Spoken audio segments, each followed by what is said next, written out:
from Eagle Forum.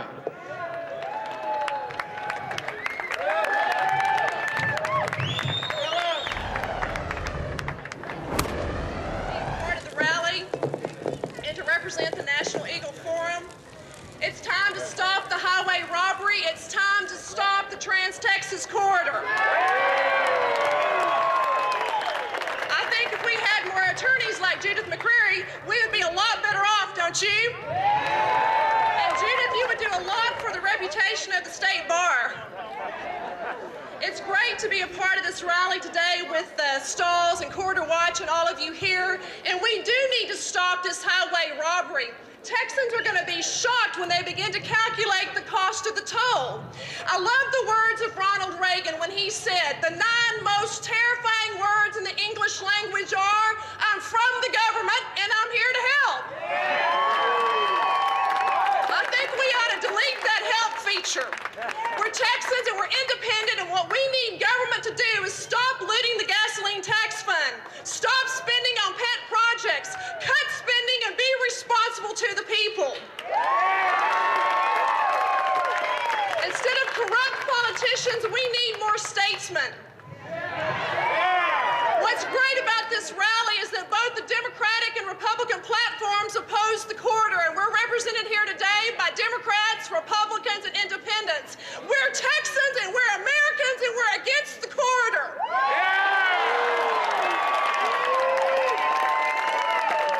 When you begin to look at how this is going to affect the average Texan, it's amazing. TxDOT estimates that the toll is going to cost between 12 and 24 cents. At 24 cents a mile, it will cost in a 50-mile round-trip commute. It will cost the average Texan, not some bureaucrat that's lined their pockets with donations from Centra or Merck, but it'll cost us, the average Texan, it will cost us almost $3,000 a person for a 50-mile round-trip commute. That means a husband and wife could spend as much as $6,000 a year. And do you believe the government is going to keep the toll at 24 cents a mile? No! That's the kind of help they're promising. I don't want that kind of help, do you? No! Well, this is connected to the NAFTA Superhighway and the North American Union. And I want to ask you, are you going to pledge allegiance to the North American Union? No! Are you going to pledge allegiance to the flag of the United States of America? Yeah. Are you ready to spend an Amero to ride on the Texas toll roads? No. Are you ready to give up the American sovereignty? No. Are you ready to go to court in the North American Tribunal? No. I can tell you, you can't carry your weapons on the Trans-Texas Corridor? No. We're Texans, and what we have to do is more than be here today at this rally. We have to go home and get our friends to ride and call our elected officials. We need more people like Lieutenant David Dewhurst, who appointed Senator Corona to the Transportation Committee. We need more elected officials who will listen to the people.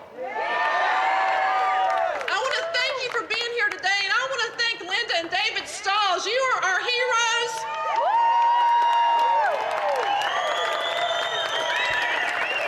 We need more people like them, and you are those kind of people. They say that you become like the people you follow. Well, if I can follow you guys around, I'm going to do just fine. And I want to encourage you to make the phone calls. What we have to do is not just email. We have to go home and make phone calls, get our neighbors to come over our house, and get them to make phone calls. We have to let our elected officials hear from us and tell them to stop the highway robbery.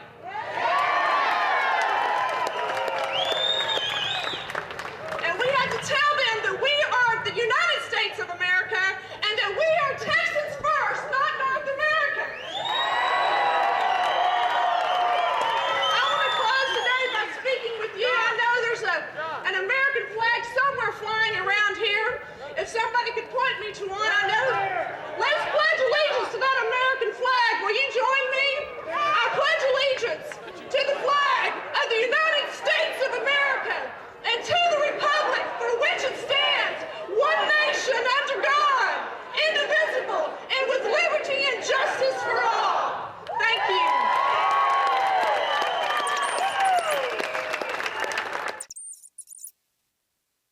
Technology has brought us many things to make our lives better and more productive. Technology for technology's sake, however, is counterproductive. Such is the case for a new program that is being developed without congressional approval called the National Animal Identification System, or NAIS for short. The concept of an electronic national identification system was started back in the early 1990s by technology companies seeking to expand their market and by agricultural entities seeking to protect their ability to sell their mass-produced meat on the world market.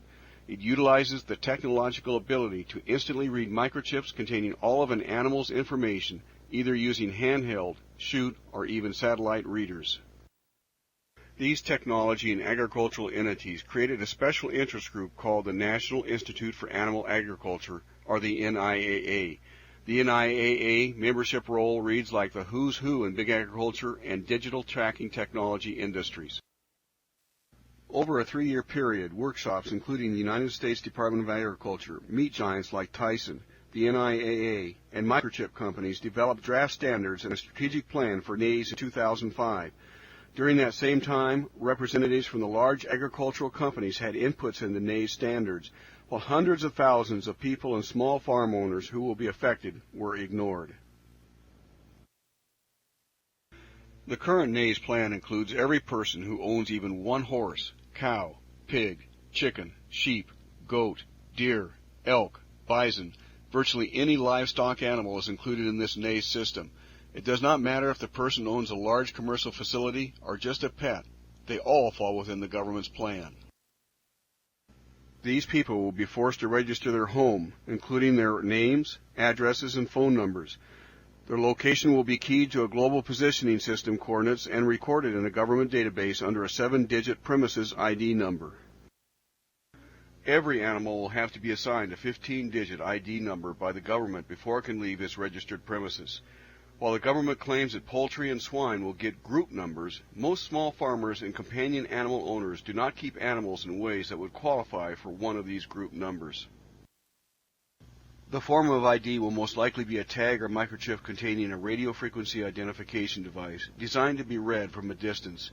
This technology provides complete records of an animal that can be placed in a tag or stapled to the animal or injected directly into the animal. One company promoting NAIS has at one time proposed using satellites to track the location of tagged animals and people anywhere in the world. The chip is powered by electrochemical charges in the animal's body, which transmits unique pulses to satellites that then transmits the location back to ground receiving stations. The plan may also include collecting of DNA of every animal and/or retinal scans of every animal. If you move your animal to another registered premises, or to a location where it may commingle with other animals, such as a county fair, or if your animal dies, you must report the event within 24 hours. The stated reason for the program is to provide 48-hour traceback of all animal diseases in case of a disease outbreak. The program does nothing to address the causes of disease, nor does it address what the government will do once it has tracked the animals. Yet the technology was first proposed over a year and a half before the first case of mad cow disease was found in the United States. That case was quickly discovered and remedied. The government already has established systems and procedures, including surveillance, tracking, and quarantine, for controlling the spread of animal disease. The greatest threat to our food comes from how the animals are raised and processed. For example, mad cow disease is caused by feeding inappropriate foods to cows. Feed requirements are already controlled by law. The best protection for our food supply is to test the animals, as is done in other countries. Indeed, while food processing facilities are regulated, enforcement is lax. If we want to improve food safety, then government needs to improve conditions in slaughterhouses and food processing plants. Yet the large industrial agricultural entities, such as Cargill and Tyson, support this tracking program rather than the measures needed to improve food safety. These entities will reap all the benefits from the enhanced export market without bearing the costs that will be imposed on the people actually raising the animals and/or the taxpayers. Moreover, by creating such a burdensome program, the big agricultural industries can rid themselves of the small but rapidly growing local food movement that threatens their monopoly and its ability to complete the vertical integration of our food supply. This raises the question of what NAES will actually do. First, it will not protect against disease problems or increase food safety. It will, however, drive independent farms and ranches out of business. It will cripple the organic and local foods movement. It will destroy historical personal private property rights. It will invade every animal owner's personal privacy, and it is an insult to animal welfare. It places a burden on religious freedom, and it will create a technological nightmare in both reading the chips and maintaining the databases. And finally, it will create a massive government bureaucracy. When will the government intrusion into our lives end? NAES, while promoted as a way to track animals, will allow the government and private corporate interests to learn vast amounts of information on people, where they live, what animals they own, every time they market an animal, every time they take an animal to a show. The list just goes on and on. The government has not even done a cost-benefit analysis of this program. The list of costs is long: the chips, the readers, the labor for tagging and tracking, losses due to increased animal stresses, maintaining massive databases, filing reports. Who will pay for all of this? It will be the farmers and the ranchers, or the taxpayer, or most likely both. Food prices will increase, taxes will increase, and corporations and the government will grow fatter. It is critical that everyone learn what is happening in their state. NAES is not a federal mandate, at least not yet. The USDA has no statutory authority to implement NAES. The USDA claims that the Animal Health Protection Act of 2002 is the source of its authority, but that statute does not address the intrastate identification and tracking.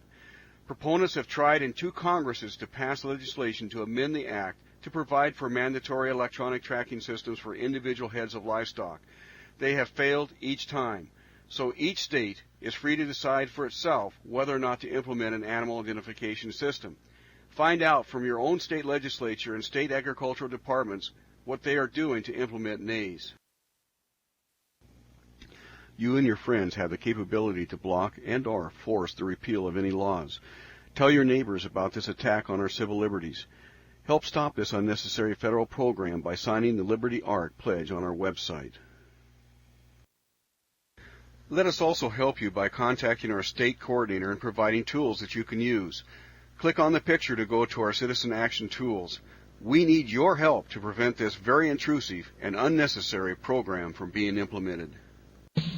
Excuse me, sir. Yes, what is it? There's a segment of the population out there. And there are a lot of things that draw these 2 issues together, and I think a lot of the folks in this audience came in for both issues. It's about our land, it's about control of our government, it's about what happens with eminent domain, it's about corporations taking control of our lives. There are a lot of things these 2 issues have in common.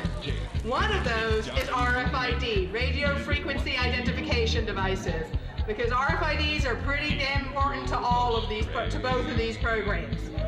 So our next speaker is Liz McIntyre. She's a consumer privacy expert and communications director for Caspian, Consumers Against Supermarket Privacy Invasion and Numbering, an organization that advocates free market, consumer-based solutions to the problems of retail privacy invasion. She's probably best known for being co-author, along with Dr. Catherine Albrecht, of the book Spy Chips. So please join me in welcoming Liz.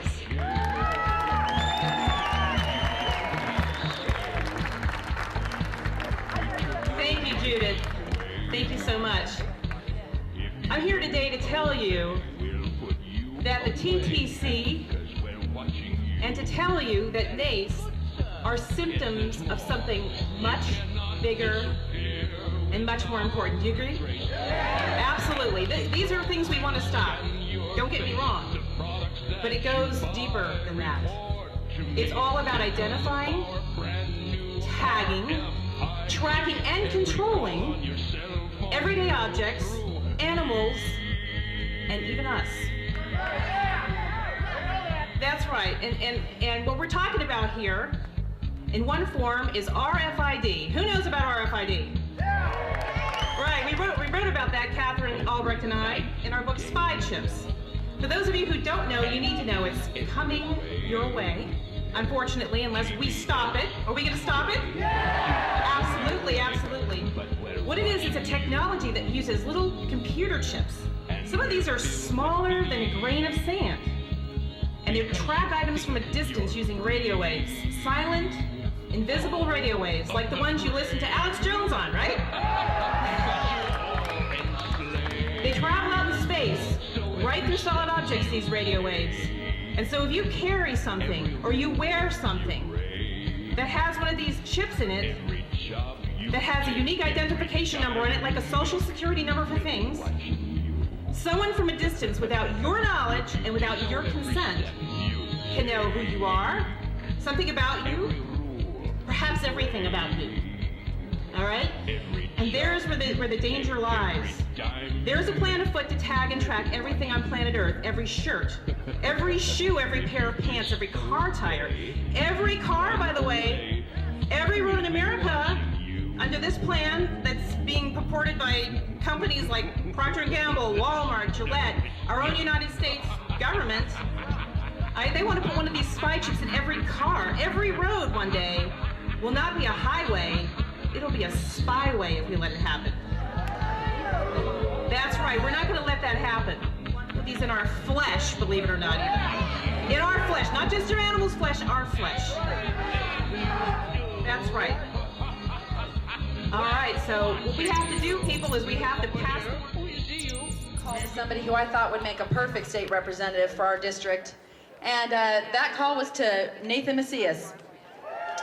And he is a wonderful man, and I can say, truly, it's a refreshing person to have here.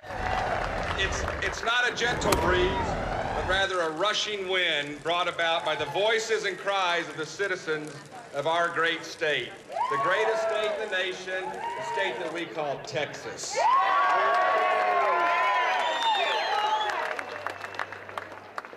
Let me commend each one of you for being here today, your commitment and your sacrifice. And as I tell every citizen that I stand before that'll take their time to come up here, your leadership.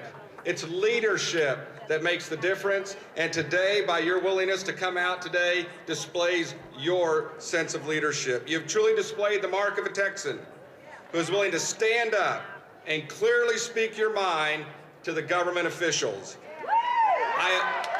I applaud you. I applaud you for your stance on both issues today.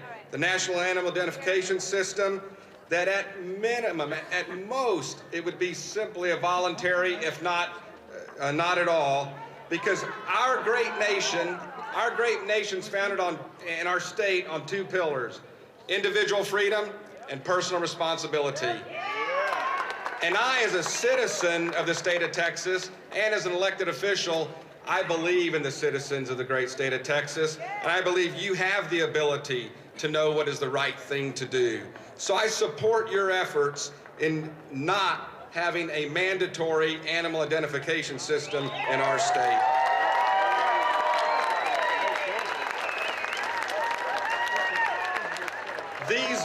These same principles of individual freedom and personal responsibility hold true for your position on the Trans-Texas Corridor as well.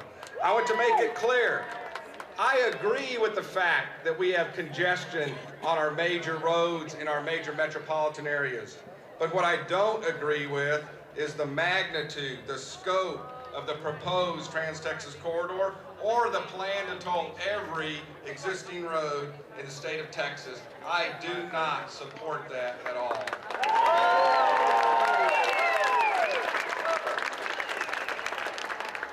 Ladies and gentlemen, fellow Texans, let's work together, public, private, and citizen input, to solve our transportation challenges now and into the future. I encourage you, keep up the great work. Don't lose heart. Always represent your cause with dignity, but with the great determination that I see out here today. Thank you. And that's what sets us apart from the rest. God bless you, and God bless Texas. Thank you very much.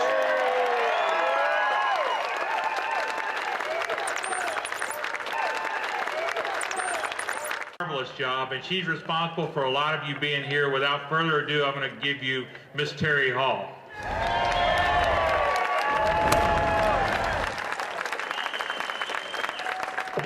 All right, y'all. 10 times the money off that road. and they're going to have zero risk. And you're exactly right. We have been sold out. They think Texas is for sale. Is Texas for sale, folks? Let me hear you say it again. Is Texas for sale? I didn't think so. Do you think they're getting the message yet? Is Texas for sale? Okay, then. And I think that the most outrageous part of yesterday was the state auditor's report that we all heard about that came out last Friday. And you know, they've really done a spin job on that because even folks like us who were so busy getting ready for this rally didn't even have a chance to thumb through that thing. When I found out the details that they revealed at this hearing yesterday, I know that you joined me with our jaw dropping to the floor. In fact, there was gasps in the room when they told us this information. They told us, remember now, Perry was on KHOU in a press conference right before the election, of course, lying to Texans saying that there would be no taxpayer money that went into this Trans-Texas corridor. How many of you have heard him say that? Yeah, we've heard him say this. And what did they say in that state audit report? $90 million of taxpayer money has already been dumped into this corridor just to study it. And guess what? A single law firm got $18 million. One single law firm. Does this sound like they're having monopolies spread beyond highways here? It's outrageous. Well, then when they miscoded and on purpose marked money saying it was for engineering on this road, but they instead spent it on PR, that's when the gasps in the room began. Use public money for a public relations campaign, lobbying against what the taxpayers want. This is an outrage, and folks, guess what happens when you cook the books in the private world, in the private sector? What happened to Ken Lay of Enron? They go to jail! So today we are announcing that we are asking we the people, the citizens of this state, to call your representatives and march on in there and start asking them. We are asking an Attorney General investigation of this agency. We want heads to roll, and we expect justice like we would get if we lied to the shareholders of a company. We want and demand an investigation of this corrupt agency. We've already had a number of legislators demand Rick Williamson's resignation. This man will not go unless he is criminally indicted. Let's see it happen. God bless Texas.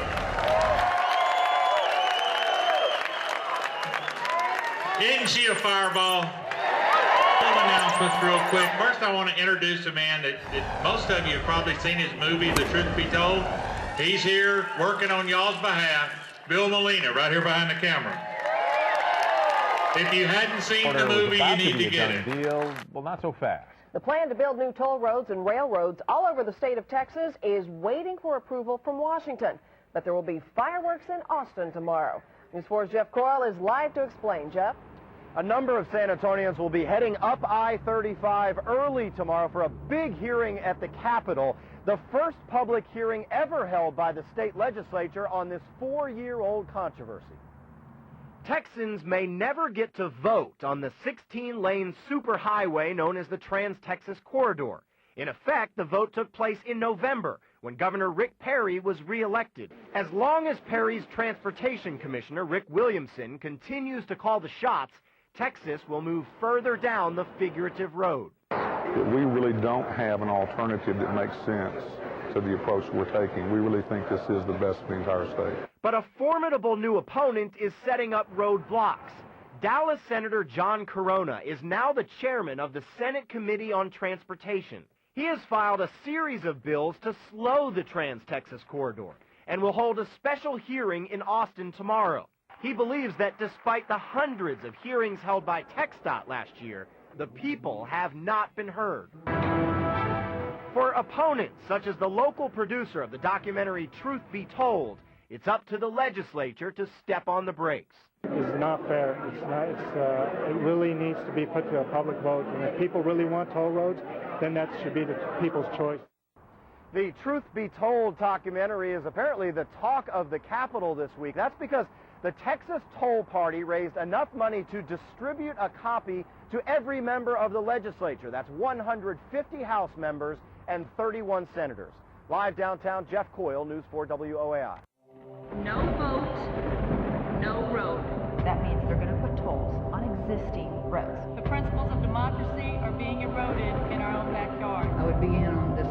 whether it touched my dirt or not. Going to kill away a life that has been in this state forever and a day since it became a state. That's the reason those people died at the Alamo. But this will rip the heart out of Texas. The very idea of tearing up hundreds of thousands of acres of private property in good Texas farmland and ranch land so that a foreign corporation from Spain can run the highway system through the biggest single eminent domain, forcible eminent domain project in the history of the United States is unacceptable, it's intolerable, it's outrageous. We can't let it happen.